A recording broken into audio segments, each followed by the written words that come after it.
Students, we have studied about the structure of the human eye and function of the lens inside the human eye. Now the next point is distance for distinct vision of the human eye.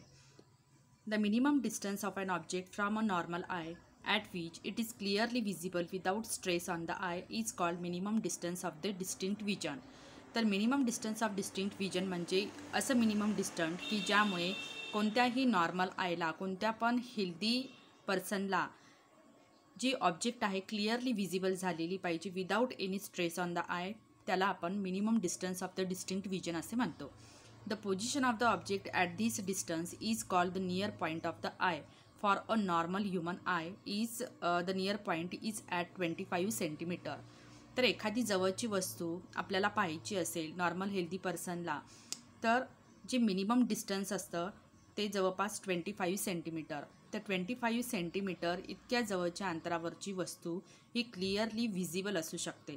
The farthest distance of an object from a human eye at which it is clearly visible without any stress on the eye is called farthest distance of the distinct vision.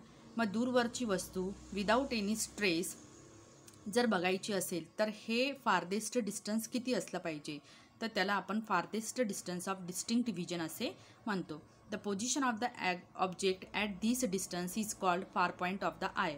त्याच्यामुळे जितकी दूरवरची आपल्याला वस्तू पाहायची आहे तर ती दूरवर असणारी वस्तू त्या डिस्टन्सला आपण फार पॉईंट ऑफ द आय असे म्हणतो.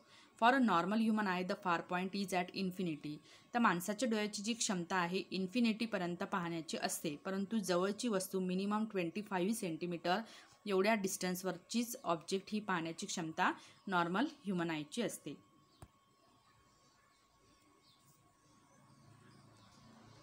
Do you know the eyeball is approximately spherical and has a diameter of about 2.4 centimeter.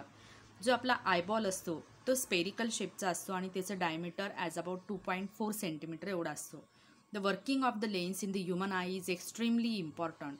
The lens can change its focal length to adjust and see the objects at different distances. तर आपल्या डोळ्यामध्ये असणारा जो lens आहे या lens it is very extremely important because we have studied the power of accommodation of the lens in human eye. What is the power of accommodation? That means the lens can change its focal length as per requirement. But lens can change its focal length to adjust and see the objects at different distances.